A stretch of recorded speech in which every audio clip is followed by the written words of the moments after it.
buenas noches con todos.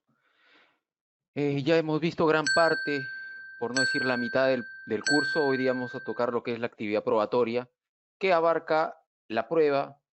En parte vamos a hablar de lo que es la teoría de la prueba y vamos a tener en cuenta también lo que corresponde a los principios, las presunciones laborales y todo lo que está inmerso dentro de la actividad probatoria. Eh, para entender qué es la actividad probatoria como digamos, esta similitud a lo que se le llama el probar la calidad de probanza que hay en medio de un proceso judicial, tenemos que tener en cuenta de que, en primer lugar, debemos saber definir o entender de manera correcta lo que es una prueba. La prueba la podemos definir como, eh, como es, básicamente podemos hacer dos referencias para tratar de conceptualizarlas. Primero, que es una demostración. ¿Demostración de qué? Demostración de hechos, y estos hechos van a corroborar la existencia o inexistencia de una posición en medio de un proceso judicial, obviamente, estamos hablando, ¿no?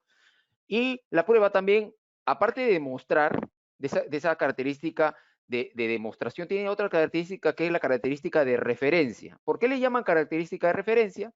Básicamente porque hace referencia a medio de prueba, y estos medios de prueba lo que buscan es eh, convertirse en medio de convicción. Como ya vamos a ver posteriormente, la prueba tiene, dentro de un proceso judicial, tiene tres características básicas, ¿no? Sirve como para sustentar una teoría del caso, para sustentar una posición, en primer lugar. En segundo lugar, sirve para crear convicción en el juez y para sustentar las posiciones que asuma eh, el magistrado dentro de la resolución judicial definitiva, ¿no? Entonces, estas son las características básicas de la prueba. Es una demostración, tiene esta característica básica de demostrar, tiene esta característica de referencia, y podemos decir entonces que la prueba es el producto que sustenta una posición, un hecho, otorgándole un valor dentro de un proceso, hablando procesalmente, ¿no? Si buscamos calificar las acepciones de la prueba, vamos a encontrar que la prueba tiene básicamente tres acepciones, que es la que hemos referido, ¿no? Alude a la demostración de la verdad de un hecho, de su existencia o inexistencia. eh, eh, Podemos configurar o tipificarla como este establecimiento que a través de los medios legales una de las partes acude para corroborar un hecho y darle vida y tomarlo dentro de un proceso como cierto. A su vez, también cuando hablamos de que es una referencia, podemos decir de que se refiere directamente al medio de prueba, o sea, los medios de convicción, para considerarlos dentro de un proceso judicial. Si se habla de prueba para referirse al hecho mismo de su producción, hay que tener en cuenta de que tenemos que hacerla valer solamente en los tribunales, en primer lugar. En ese sentido, por ejemplo, se dice que la prueba incumbe al actor y al demandado, y aquí encontramos ya el rasgo característico de la actividad inicial dentro de la actividad probatoria, ¿no? Que es digamos, esta regla general, la cual indica, la cual señala, quien alude a un hecho, quien indica algo, debe probarlo. Creo que la clase pasada lo dije, como 2 veces. No gana en un proceso judicial quien dice, sino gana quien prueba. Los papeles, dentro de la demanda y la contestación, el papel aguanta todo, como bien se dice, ¿no? El papel aguanta todo, pero gana, es decir, la posición la cual va a ser preponderante, la cual va a asir el sustento de una sentencia a través de un criterio judicial, es la que encuentra fuerza a través de los medios probatorios que han sido ofrecidos. Si queremos referirnos al proceso judicial antes, el cual es muy similar al proceso laboral, tenemos que hablar del proceso civil y del derecho procesal general, ¿no? La materia relativa a la prueba cae principalmente dentro del campo de derecho procesal. ¿Por qué? Porque está inmersa dentro del proceso civil. Así que, por regla general, cuando estamos ante tribunales, es decir, cuando estamos en medio de un litigio, vamos a ver dos posiciones. Primero, el accionante, el que demanda, el cual busca probar sus pretensiones. Es decir, yo demando mis pretensiones, las coloco, hago mi sustento de hecho y ofrezco medios probatorios.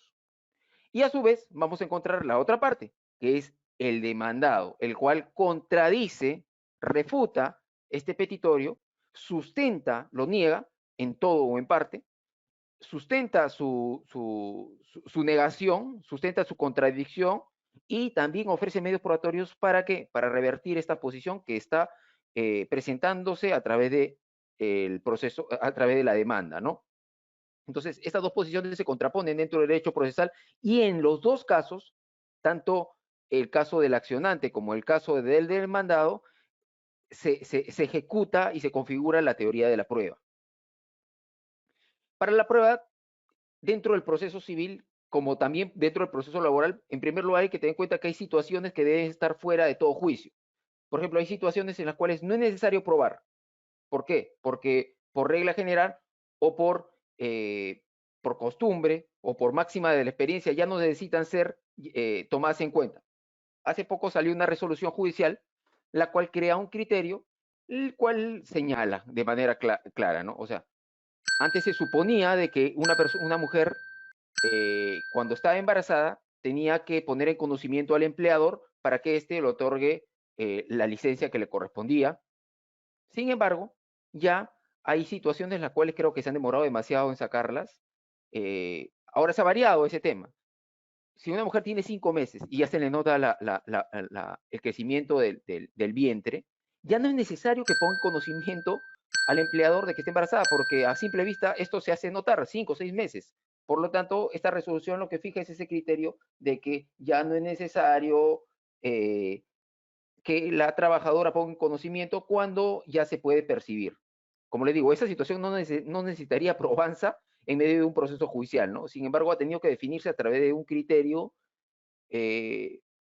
judicial para que tenga, digamos, ese valor. Anteriormente no era así.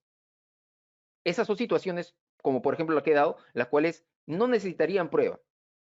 Sin embargo, hay elementos sustantivos que hay que tener en cuenta y abarcan a todo medio probatorio, sea que se ofrezca por la parte que demanda como por la parte que contesta la demanda. Y son tres: la determinación de los medios de prueba, su admisibilidad y el valor probatorio que tenga cada medio de prueba referido a una pretensión o a una contradicción de una pretensión. Entonces, tenemos que primero se ofrece la prueba dentro de un proceso judicial.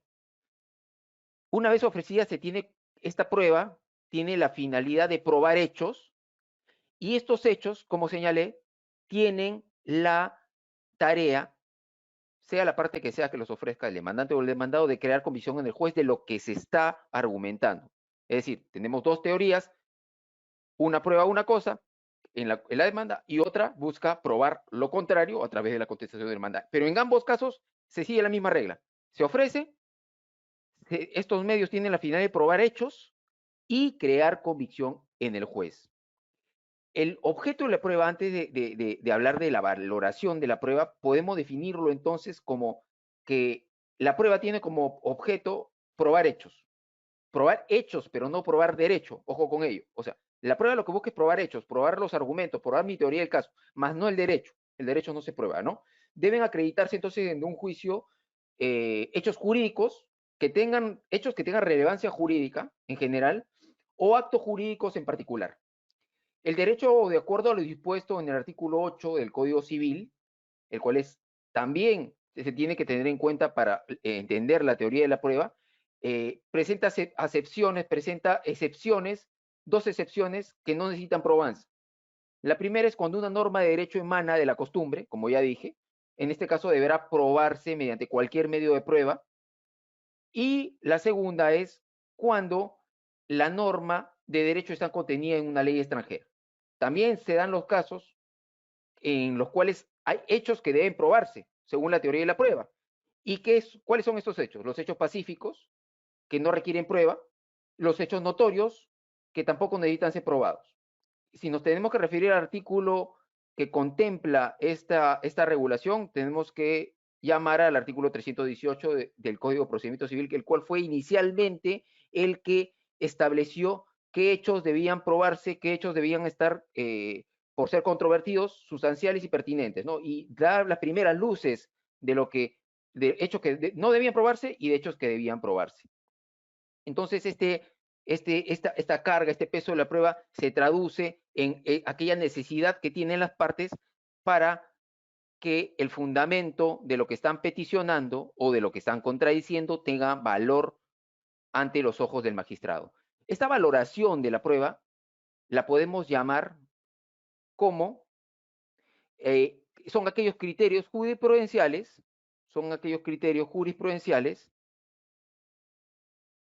o de fuente legal que adopta el juez para considerar que determinados medios probatorios son idóneos, son relevantes, necesarios, privilegiados o conducentes para transmitir la información fáctica indispensable para validar u otorgar créditos de verosimilitud a la hipótesis que fija los hechos y que comprenderá la premisa menor de la inferencia de subsunción que resolverá el caso. Y me río, ¿por qué? Porque es muy técnica la manera en que la doctrina ha fijado la valoración de la prueba, o sea, la conceptualización es muy técnica. ¿Pero qué quiere decir esto? Que la valoración de la prueba, en primer lugar, es una fuente legal y que crea criterios jurisprudenciales, en primer lugar. En segundo lugar, que el sujeto que va a valorar la prueba es el magistrado, es el juez. Estos medios probatorios tienen la característica que tienen que ser idóneos, relevantes, necesarios y privilegiados o conducentes. ¿Por qué? Porque son idóneos cuando tú dices algo y el medio probatorio directamente está vinculado a probar lo que está diciendo. Relevante, ¿por qué? Porque al tú buscar probar hechos con relevancia jurídica, el medio probatorio lo que hace es le da fuerza a este hecho con relevancia jurídica y asiste a los ojos del juez a darte la razón. Necesario porque, como ya dije, si tú dices pero no pruebas, absolutamente vas a poder tener una posición favorable delante de un magistrado. Y privilegiados o conducentes, ¿por qué? Porque transmiten, como bien señala la Filmina, esta información fáctica, es decir, lo que tú estás narrando a través de documentos para que el juez pueda entender y pueda otorgar el derecho según la hipótesis que se le está presentando. Esa es la traducción de este texto. Entonces, la valoración de la prueba en sí misma podemos llamarla como esta premisa necesaria, este procedimiento interno que tiene el magistrado y que tiene también las partes que actúan dentro del proceso para que la prueba, desde el ofrecimiento hasta la valoración final y el resultado que se plasma en una resolución judicial, en una sentencia, es ese camino, ¿no? En la valoración de la prueba. La valoración de la prueba, a su vez, tiene fases. Y tenemos que decir, y esto lo comparto básicamente de un criterio que fijó a través de un estudio un magistrado, que es el doctor Ricardo Corrales, el cual indica, ¿no? Y este es súper interesante, porque él dice que en la valoración de la prueba hay fases. Y esto es interesante en el sentido de que el procedimiento cognitivo y estimado de la prueba, luego de establecer la procedencia, licitud, conducencia y fiabilidad de los medios probatorios y del examen de su función que existe por medio del magistrado, está determinado para la calificación de casos fáciles o difíciles, puesto que para los primeros, los fáciles, normalmente por la concurrencia jurisdiccional ya existen estándares de prueba y criterios establecidos por la valoración probatoria. Es decir, para los casos fáciles ya hay criterios fijos para determinar si la prueba es idónea o no es idónea, o si sustenta un caso o no sustenta un caso. En cambio, para los casos difíciles donde la cadena de inferencia probatoria es compleja, es más probable que no existan, por el juez previamente deberá establecerlos razonablemente. Es decir, la valoración de la prueba para los casos difíciles tiene que ser merituada de manera determinada, de manera muy detallada. Es en medio de estas dos fases que se crean este camino, ¿no? Esta escalera. El primer paso que es la identificación, el segundo paso que es la evaluación, el tercer paso que es la determinación, el cuarto paso que es la valoración, el quinto paso que es la finalización y el sexto paso que es la exposición. Estas fases de valoración de la prueba se dan en medio de un proceso judicial, el cual es valorativo. Y como tiene esta calidad de ser un proceso judicial valorativo, cognitivo, necesariamente probatorio. Y ¿qué podemos decir? Por ejemplo, de la fase de identificación, que es la primera fase, la podemos, se le dice identificación porque identifica las fases de prueba y medios probatorios que contiene cada hipótesis fáctica que proponen las partes. La segunda fase, que es la fase de evaluación, se le llama evaluación porque habla de la evaluación del cumplimiento de la carga de la prueba por cada parte, en función de los hechos a probar fijados en la audiencia única o audiencia de juzgamiento. Y ahí se tiene que tener en cuenta las presunciones legales y jurisprudenciales aplicables a cada caso. El tercer escalón, la tercera fase, la fase de la determinación. ¿Por qué? Porque la determinación de los estándares de prueba y criterios de valoración probatoria previstos en la norma legal, jurisprudencia y doctrina, las cuales siempre tienen que estar tomadas en cuenta, fijan un criterio delante del magistrado. Además, estas reglas de experiencia, las cuales también están inmersas dentro de esta fase de determinación, o las reglas de experiencia o la regla de la lógica y del conocimiento científico, también se aplicarán al caso concreto. Por eso se le llama la fase de la determinación.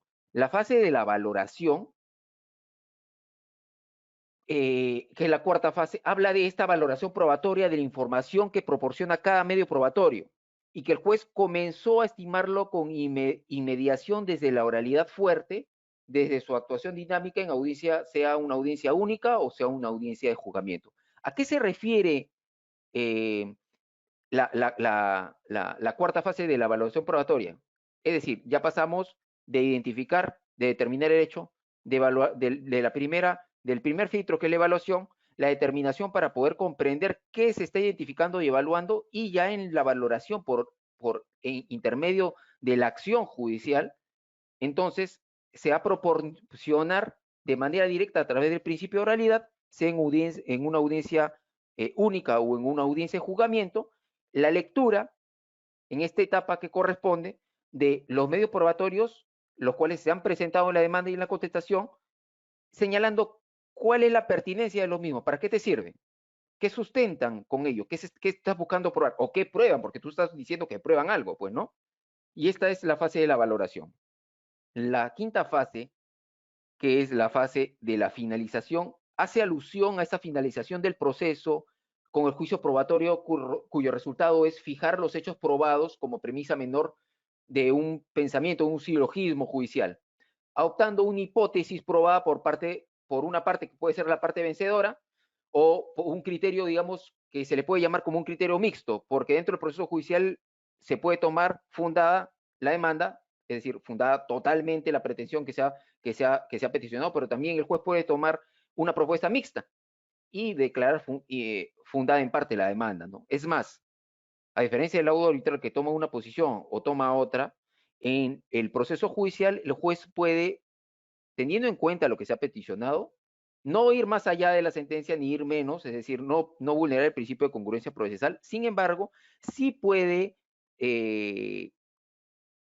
teniendo en cuenta, por ejemplo, que se pide 100.000 soles por 5 años de beneficios sociales que no se me pagó, 10.000 soles por 5 años de reintegro de beneficios sociales, reintegro de remuneraciones en un proceso judicial. Se está pidiendo eso. Lo que el juez hace es, crea, según los medios probatorios, una propuesta mixta indicando de que no le corresponden los 10.000 soles, que le corresponden simplemente 5.000 soles en vista de que se ha probado en el proceso judicial de que efectivamente se le pagaron algunos meses que no se han considerado dentro de la liquidación, y esto de la contestación de la demanda. Y esta es la propuesta mixta que puede dar el juez. Y también tenemos la apreciación de la no refutación de la hipótesis fáctica de la parte vencida. Es cuando efectivamente tú demandas, pero en ese extremo la otra parte no dice absolutamente nada. Automáticamente ya se tiene que la hipótesis que ha presentado la parte accionante, por no haber sido refutada, se aprecia como cierta, ¿no? Esta es la sexta fase. Y la última, la séptima fase, que es la fase de la exposición. En este cuadro probatorio se da y se ven los fundamentos de hecho de la sentencia, es decir, cuando ya tenemos el resultado después de las 6 fases anteriores. Ya se identificó, ya se evaluó, ya se determinó, ya lo valoró el magistrado, ya finalizó, es decir, razonado con respecto a lo que corresponde, y después de haber llegado a la sexta fase, que es la de la finalización, ya pasa a exponer a través de un mecanismo judicial, a través de una resolución judicial, qué es lo que él cree, cuál es la posición, cuál es el criterio el cual ha adoptado en base y en medio de una litis jurídica, ¿no? De un litigio. Vale decir que esta exposición son los fundamentos de hecho y de derecho que contiene la sentencia. Y ahí se articula un sentido analítico, un sentido jurisprudencial y una narración totalmente técnica, lógica y fáctica de lo que corresponde a la decisión judicial. Ya sabemos que la sentencia tiene diferentes partes, pero la parte realmente, o sea, los abogados, cuando nos llega una sentencia, lo primero que leemos es el fallo. La última parte, es decir, la conclusión, fundada, infundada, improcedente, fundada en parte, etc. Sin embargo, para apelar una sentencia, no nos importa mucho lo que diga, tenemos en cuenta lo que dice el fallo, pero el cuerpo, el sustento de la demanda, el tronco de la demanda es vital. Por lo tanto, en este tronco, es decir, en los sustentos de hecho y de derecho que constan en la resolución judicial definitiva, está, digamos, todo lo que cada parte, cuando no le corresponde, cuando no cree correcto, puede tomar para poder esgrimir un recurso de apelación.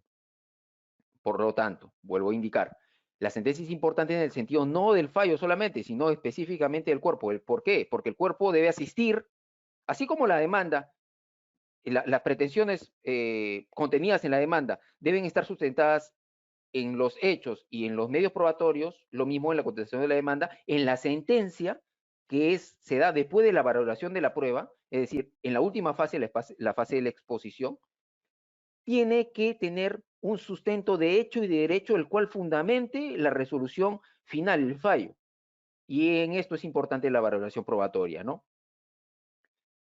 Cuando hablamos de la actividad probatoria propiamente dicha, debemos buscar definirla.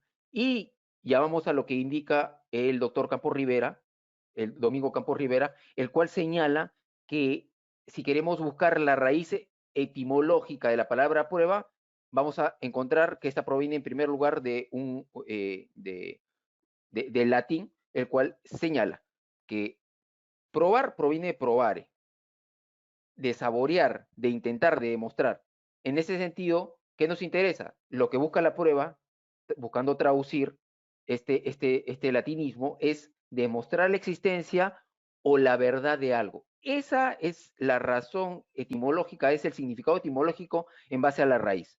Es el buscar demostrar la existencia de algo o la verdad de algo. Ese es el sentido etimológico de la prueba, en primer lugar. Desde el punto de vista gramatical, si nos referimos a lo que indica la RAE, la prueba tiene una definición, la cual me permito citar. Dice, es la justificación de la verdad de los hechos controvertidos en un juicio hecha por los medios que autoriza y reconoce eficaces la ley. Ese es un significado llevado al ámbito jurídico, ¿no? Es la justificación de la verdad de los hechos controvertidos en un juicio, hecha por los medios que autoriza y reconoce eficaces la ley. Claro, porque ya vamos a ver que hay pruebas permitidas como hay pruebas prohibidas, ¿no? Y bueno, si revisamos los textos jurídicos, encontramos que, por ejemplo, Cerda sostiene sobre la prueba que ésta se puede extraer claramente de tres acepciones. La prueba como medio o actividad de resultado, esta prueba como medio se refiere a los elementos en los cuales las partes se valen para demostrar los hechos que afirman en medio de un proceso judicial. La prueba como actividad se refiere a la actuación de las partes del proceso para ofrecer y producir los elementos de prueba al interior del mismo proceso. Y la prueba como resultado se refiere al efecto que produce en la decisión del juez de la prueba actuada. Como vemos, eh, Rodrigo Cerda, en su libro Elementos Fundamentales de la Actividad Probatoria, señala, el cual es de un texto chileno, hace referencia a la prueba en base a como medio, como actividad y como resultado. Pero si nos fijamos en la traducción y buscamos darle, entender por qué le dice como medio, como actividad y como resultado, vamos a encontrar que habla de tiempos, ¿no? El como medio, ¿por qué? Porque en primer lugar es ofrecido para afirmar un hecho, al emplazar, al demandar o al contestar. Como actividad, ¿por qué? Porque la actividad probatoria se tiene que llevar a cabo dentro del proceso judicial en una etapa respectiva. Y como resultado, ¿por qué? Porque no solamente después de haber sido ofrecida, después de haber sido actuada, esto acorde a la fase de valoración de la prueba también, tiene un resultado, el cual se traduce en el criterio el cual el juez toma para esgrimir la sentencia judicial. Entonces podemos decir que la prueba es la demostración de la veracidad de los hechos discutidos en el proceso a través de la valoración que hace el juez de los elementos de prueba incorporados dentro del mismo proceso, utilizando los medios de prueba llamados también medios probatorios. Esta es en abstracto, en resumido, lo que es la actividad probatoria. Ahora, podemos referirnos a otros textos jurídicos históricos, ¿no? Por ejemplo, tenemos la tercera partida de Alonso X, que era conocido como el Sabio, el cual inicialmente definió la prueba como bajo los siguientes términos. Decía que la prueba es el averiguamiento de fase de juicio en razón de alguna cosa que es dudosa. Es decir, la prueba servía para averiguar el significado de algo que era dudoso. A su vez, el Chiovenda nos decía que en su libro Institución del Derecho Procesal Civil, nos dice que, por su parte, que para él probar significa crear el convencimiento al juez con respecto a la existencia o no existencia de un hecho de importancia dentro de un proceso judicial. Tenemos otras asociaciones, como la cual señala eh, el doctor Rodríguez Domínguez en su Manual de Derecho Procesal Civil, el cual textualmente dice que la prueba es un acto de comprobación judicial, lo vincula directamente a un proceso, ¿no? En primer lugar, dice, es un acto de comprobación judicial por medio del cual la ley establece y fija para que la verdad de un hecho controvertido del cual depende un derecho se pueda desprender a criterio individual. ¿Qué quiere decir esto? Quiere decir de que la prueba, en medio de un proceso judicial y hace referencia a esta valoración, ¿no? La importancia que tiene el juez en medio de esta actividad probatoria, como que también la importancia que tienen las partes en medio de la actividad probatoria para poder llevar a cabo la prueba, como lo señala el doctor Cerda, como medio, como actividad y buscar en sí mismo el resultado el cual pretende. Los medios de prueba, como ya sabemos, son muchos, ¿no? Ahora, algo interesantísimo es de que la nueva ley procesal del trabajo no define los medios de prueba ni señala su finalidad. Y es algo, y es en abstracto una de las características de la nueva ley procesal de trabajo. No define los medios de prueba ni señala su finalidad. Es por ello que, como ya sabemos, y como ya lo he dicho, el Código Procesal Civil se aplica de manera supletoria, ¿no? Es por ello que nos permitimos definirlos como las herramientas procesales aportadas por las partes y excepcionalmente por el juez. ¿Por qué se dice excepcionalmente por el juez? Porque no solamente las partes pueden actuar medios probatorios, es decir, no solamente las partes pueden ofrecer medios probatorios, sino que el juez también puede de oficio llamar medios probatorios, ¿no? Que le permitan demostrar dentro del proceso sus afirmaciones sobre hechos y producir convicción en el juez. Eso es lo que le decía. La prueba, el medio de prueba, lo que tú ofreces dentro de tu demanda o lo que tú contestas y ofrecido y sustentado dentro de tus medios probatorios, debe darle fuerza a tus afirmaciones, debe sustentar tus hechos y debe producir, sobre todas las cosas, debe producir convicción en el juez. Yo al juez le puedo decir, ¿sabe qué, señor magistrado? El día de ayer me votaron, pues, ¿no? Hace 2 días me votaron de mi trabajo y me han despedido ilegalmente. Esto es un despido arbitrario y yo estoy pidiendo minimización por despido arbitrario. Sin embargo, si no presento ningún medio probatorio que asista a lo que yo digo, no hay una constatación policial, no hay ni siquiera un ofrecimiento de un testigo que haya presenciado ese acto, no tengo ningún documento que he ofrecido, entonces no puedo crear una convicción en el juez.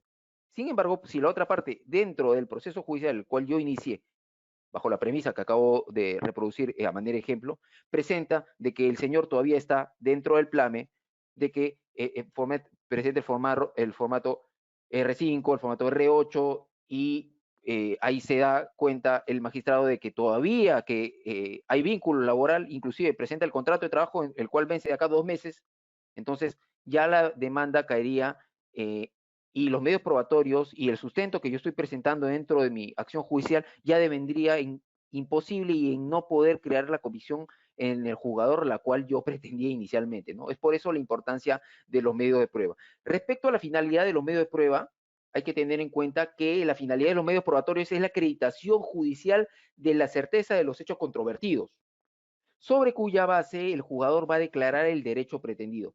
Esta determinación se hace utilizándose, como ya lo he dicho, los medios probatorios admitidos en el ordenamiento procesal. ¿Cuáles son esos medios probatorios admitidos dentro del ordenamiento judicial? Ya lo vamos a ver posteriormente.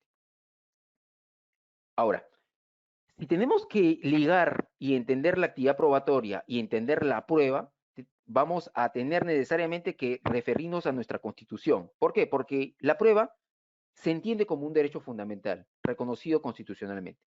Cuando digo reconocido constitucionalmente, no me refiero que esté plasmado dentro de la Constitución Política del Perú, sino que a través de la sentencia, la cual les estoy mostrando,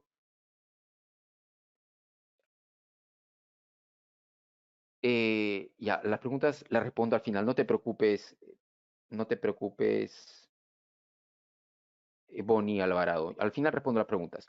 Como decía, el TC a través de las sentencias recaídas en los expedientes 6712-2005, 1014 del año 2007 y 1934 del año 2003, dio esta calidad a la prueba de un derecho fundamental. La reconoció como un derecho fundamental. Es decir, se reconoció no a través de la Constitución, sino a través de un criterio que plasmó el Tribunal Constitucional a través de estas 3 sentencias. ¿Y qué nos dice? Nos dice que, nos dice en resumidas cuentas, que tiene 5 aspectos, los cuales son derecho a ofrecer medio de prueba, medios probatorios, derecho a que se admitan los medios probatorios ofrecidos, derecho a que se actúen los medios probatorios admitidos, derecho a que se valoren los medios probatorios actuados y derecho a la conservación de los medios de prueba.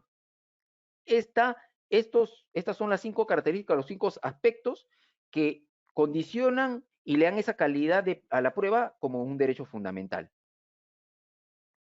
Estos 5 son, como ya dije, el primero, el derecho a ofrecer medios probatorios. Cuando hablamos del derecho a ofrecer medios probatorios, debemos referirnos que de acuerdo a este derecho, toda parte en un proceso como cualquier,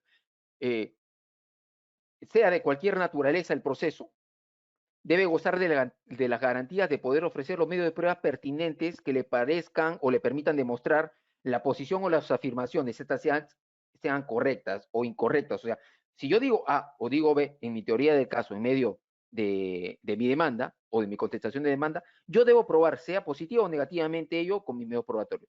¿Para qué? Como ya dije, la finalidad, lograr así crear convicción en el juez a mi favor. La segunda, el segundo aspecto dentro de estos 5 es el derecho a la admisión de los medios probatorios ofrecidos. ¿En qué consiste? Consiste en el derecho de la parte que ha ofrecido medios de prueba a que los mismos sean admitidos, salvo que resulten inadmisibles, improcedentes o impertinentes. Como ya sabemos, hay medios probatorios los cuales son abiertamente reconocidos como admisibles, hay otros los cuales son impertinentes y por ser impertinentes no son admisibles, pero esa impertinencia no la ejecuta directamente el magistrado o la ejecuta a través de la valoración, es decir, a través de esta última fase, ¿no? Sin embargo, en medio del proceso judicial, uno puede oponerse, puede tachar, es decir, puede esgrimir algunos mecanismos de defensa. ¿Para qué? Para demostrarle al magistrado de que los medios probatorios que está ofreciendo el demandante o que está ofreciendo el demandado son impertinentes, son inadmisibles, son improcedentes. El tercero, el derecho a la actuación de los medios probatorios admitidos. Se manifiesta en el hecho que todos los medios de prueba que han sido ofrecidos oportunamente y admitidos, obviamente, sean actuados a efecto de su incorporación al proceso. Es decir, y esto tiene que ver con los tipos de sentencia. Yo ofrezco medios probatorios en primer lugar. En segundo lugar, se admiten los medios probatorios los cuales he ofrecido. Yo ofrecí 3, A, B y C. Se admitieron los medios probatorios A, y B y C. Entonces, la actuación de los medios probatorios admitidos tiene que darse sobre estos A, B y C. Y yo, como la parte que me corresponde, como la defensa técnica, como el demandante o como el demandado, tengo que hacer valer en la oportunidad que corresponde la incorporación al proceso de esos 3 medios probatorios, los cuales han sido ofrecidos, admitidos y ya deben ser actuados. En cuarto lugar tenemos el derecho a la valoración de las pruebas actuadas. Este derecho exige que las pruebas actuadas en el proceso sean objeto de una valoración lógica, de una valoración racional, es decir, de la manera más adecuada y con la más debida motivación.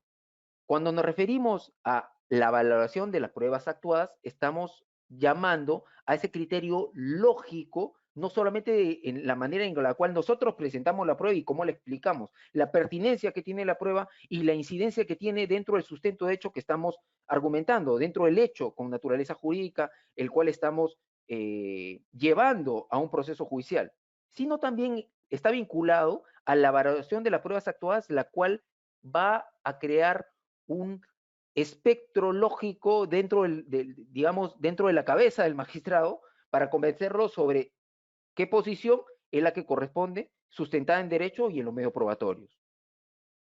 Y por último, tenemos el derecho a la conservación de los medios de prueba.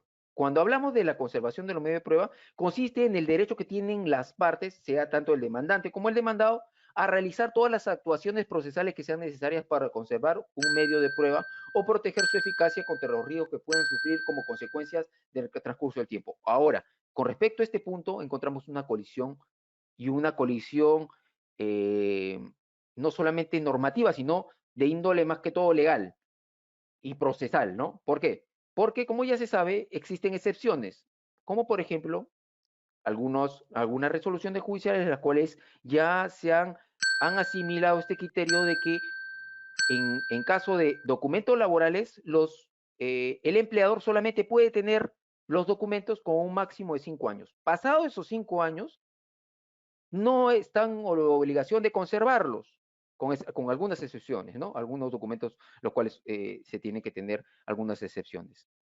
Sin embargo, este raciocinio, este criterio, colisiona en medio de un proceso con este derecho a la conservación de los medios de prueba. ¿En qué sentido?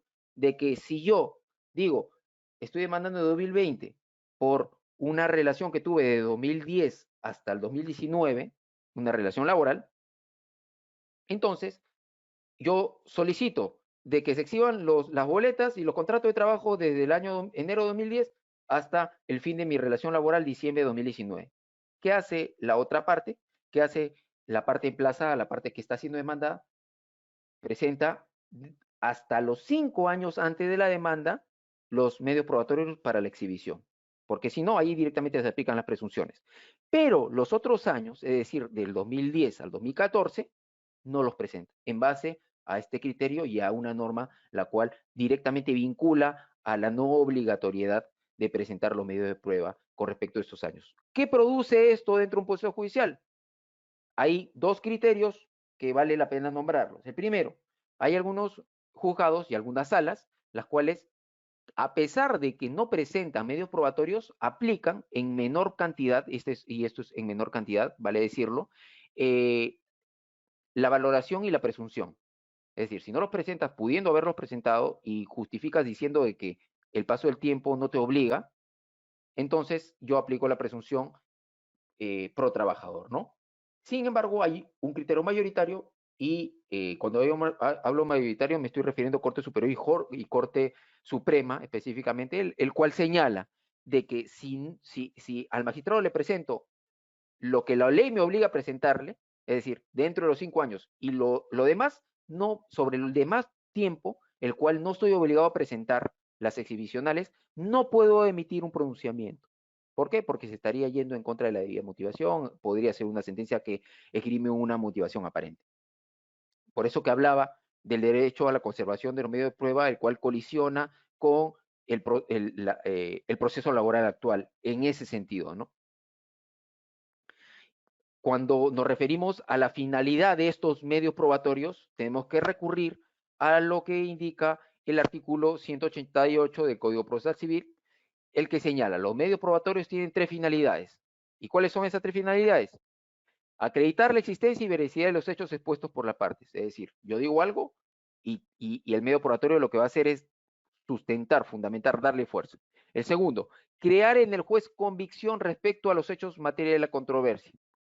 Es decir, si yo sustento, digo algo y creo y el medio probatorio le da esa fuerza, esa velocidad a mi hecho expuesto, entonces yo voy a crear una convicción respecto a lo que estoy pretendiendo en el juzgador, en el magistrado.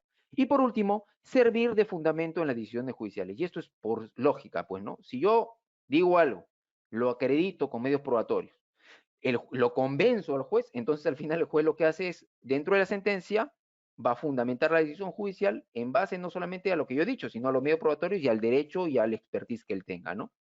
Vale decir de que tenemos que citar para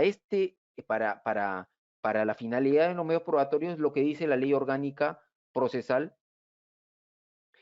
la cual textualmente señala, y esto es digamos, una normativa foránea, es una normativa en base al artículo 69, la cual utiliza el doctor Enríquez, Ricardo Enríquez en su libro Nuevo Proceso Laboral, pero es una normativa venezolana la cual se aplica directamente y tiene mucha incidencia, por eso la voy a nombrar. Él, a través de un comentario del artículo 69 de la Ley Orgánica Procesal del Trabajo de Venezuela, eh, si lo comparamos con lo que dice el artículo 188 de nuestro Código Procesal Civil, vamos a ver que es casi similar. ¿Y qué nos dice? Nos dice lo siguiente. Esta regla pone de manifiesto que hay una triada de objetivos en la actividad probatoria. Acreditar los hechos alegados, convencer al juez sobre la existencia de los hechos y a partir de esa convicción servir de fundamento al sentenciador para aplicar la norma cuyo supuesto normativo se subsume a tales hechos comprobados. Como nos damos cuenta, es muy parecido. Y hay que nos sigue diciendo, a partir del primero de estos elementos, ¿cuál es el primero?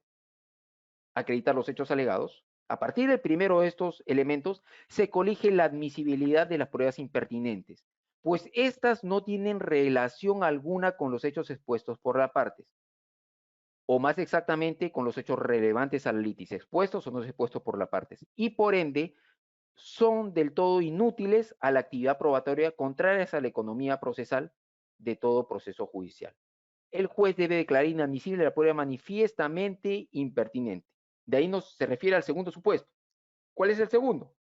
El segundo es crear una convicción en el magistrado. No dice, según el segundo supuesto, se deduce la admisibilidad de las pruebas inidóneas y no conducentes que carecen de su naturaleza propia, de la actitud para producir en el juez una valoración positiva y al establecimiento del hecho concerniente a la causa ventilada. La conducencia de la prueba tiene relación con su disponibilidad, debe ponerse en conexión no solo con la actitud y fuerza de la convicción del medio probatorio del cual se está alegando, sino también respecto a la utilizabilidad de la prueba. Y por último, nos dice, de acuerdo al tercer elemento, el juez queda sujeto a la necesidad de la valoración de toda cuanta prueba obre en autos.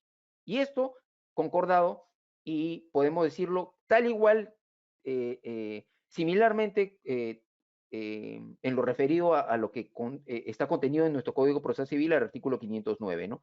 Las cuales deben ser apreciadas conforme al principio de la sana crítica, la reconstrucción de los hechos, su función histórica del juez, como algunos procesalistas la denominan, concerniente a la motivación de los hechos, debe causar un silogismo jurídico al establecimiento de la verdad que debe ser calificada por el juez. Como vemos, este artículo 69 de la Ley Orgánica Procesal de Trabajo de Venezuela es muy parecida, por no decir igual, a lo que se señala en nuestro Código Procesal Civil y a la doctrina peruana.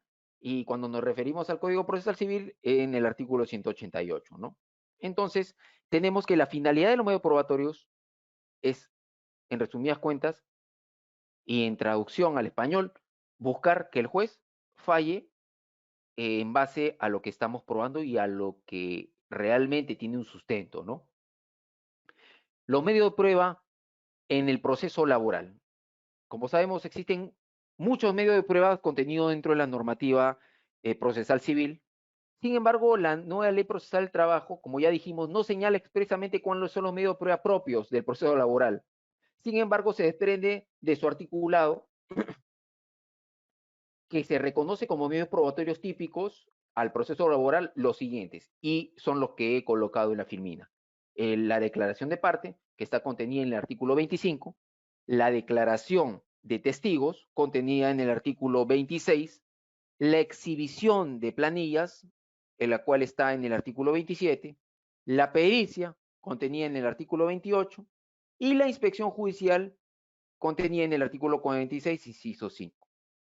Vale decir que, como ya sabemos, el Código Procesal Civil se aplica de manera supletoria y tenemos que tener en cuenta lo que indica el artículo 191 del Código Procesal Civil, el cual detalla, ¿no?, que resultan admisibles, además de todos los medios probatorios atípicos, que puedan contribuir a la formación de criterio de juez, siempre y cuando tengan carácter lícito, es decir, que no estén expresamente prohibidos por ley o que sean contrarios a la moral y el orden público. Vale decir de que la lista, si bien no está cerrada, existen algunos mecanismos los cuales a criterio del juez puede ser llamados para utilizar medios probatorios, los cuales no están dentro de esta lista. Por lo mismo digo que no es una lista cerrada, ¿no? Los principios de la prueba. Y este es un tema muy interesante. Cuando hablamos de principios, tenemos que referirnos en primer lugar a los principios generales de la prueba judicial, ¿no? Y esta, al igual que todo principio, constituyen un cimiento, constituyen esas patas, esas bases de la mesa, constituyen el cimiento de todo procedimiento, hablando de un proceso judicial. Si ellos no son bien conocidos, la actividad desarrollada carecería de todo sustento y sería el resultado de una mecánica basada en la práctica tribunalista, la cual no se aplica en nuestra legislación, porque nosotros no tenemos un tribunal. Es decir, tenemos, o sea, no, se refiere a que nosotros tenemos un magistrado, el cual tiene que decir, no tenemos un jurado. Entonces, sin el conocimiento de los principios generales de la prueba, no tendríamos y no podríamos plasmar un derecho positivo correcto, no solamente los que aplicamos como defensores, sea de uno u otra parte, como también de los jueces, ¿no? Por eso que vamos a tratar de, en el presente, de manera resumida, ahondar sobre los principios básicos del procedimiento probatorio, que son, entre todos, los principios de unidad, que tienen que ver con el principio de comunidad, el principio de contradicción, de inmediación. Hay algunos que no los he colocado porque que ya los hemos hablado, como el principio de oralidad, también el principio de originalidad de la prueba, el principio de ineficacia de la prueba ilícita, el principio de pro trabajador, y otros, los cuales permiten que el ofrecimiento, la admisibilidad, la conducencia y la valoración de la prueba sea eficaz cuando se presenta en medio de un proceso judicial, de un juicio, ¿no? Entonces, no solamente vamos a darle una razón, digamos, teórica, sino más que todo práctica para poderlos comprender, ¿no? Cuando hablamos del principio al cual hace referencia a la necesidad de la prueba, cuando hablamos del principio el cual hace referencia a la necesidad de la prueba, ¿qué nos dice? La decisión del juez debe provenir de las pruebas actuadas y sujetas a contradicción, no de su conocimiento personal de los hechos. Esto tiene relación con el inciso 5 del artículo 139 de la Constitución. Las normas procesales establecen cómo se distribuye la carga de la prueba, pero acá hay una excepción. En la nueva Ley Procesal de Trabajo, como ya sabemos, en su artículo 24, 23, señala no solamente llamemos la presunción, sino esclarece lo que es la prueba dinámica en base a al derecho laboral tuitivo y a la razón lógica del proceso laboral del derecho del trabajo. La disparidad que existe entre una y otra parte, que siempre la repito, ¿no? Entonces, este hecho de la necesidad de la prueba, si bien tiene referencia con lo que dice el artículo 196 del Código Procesal Civil, en la nueva Ley Procesal del Trabajo se aplica parcialmente. ¿Qué nos dice? Nos dice que quien quien afirma un hecho debe probarlo, es la regla general y también está contenida en la nueva ley procesal del trabajo. Sin embargo, hace excepciones y hace algunas precisiones. Con respecto, cuando hablamos de nulidad de despido, por ejemplo, la inversión de la carga de la prueba, ¿cómo se da? Por aspectos discriminatorios, por ejemplo, o cuando la posición de la parte en uno u otro sentido es más favorable o desfavorable, ahí se aplica la prueba dinámica, ¿no? En segundo lugar tenemos la unidad y la comunidad de la prueba. Cuando hablamos de la unidad de la prueba, las pruebas aportadas nos hace referencia a que las pruebas aportadas se aprecian en conjuntos y las pruebas pertenecen al proceso. Es decir, yo las ofrezco, ya no son mis pruebas, son pruebas de lo que estoy diciendo y forman parte del proceso. Cuando hablamos del principio de unidad de la prueba, tenemos que hacer referencia a tres temas: a la evaluación de la prueba en su conjunto, a la evaluación de la prueba de manera aislada, a la ejemplificación, es decir, cómo se va a tomar en cuenta dentro del proceso judicial, y por último, a la valoración propiamente dicha. Cuando digo de que se habla de la evaluación de la prueba en su conjunto, hacemos referencia a que esta actividad probatoria en donde se desenvuelven los medios probatorios, es en esta dinámica de confrontación, de constatación de los medios probatorios incorporados al proceso, tienen como objeto obtener una acertada idea, una acertada elaboración de ideas del desarrollo del cual estoy plasmando en mi demanda y sobre los cuales versa la controversia.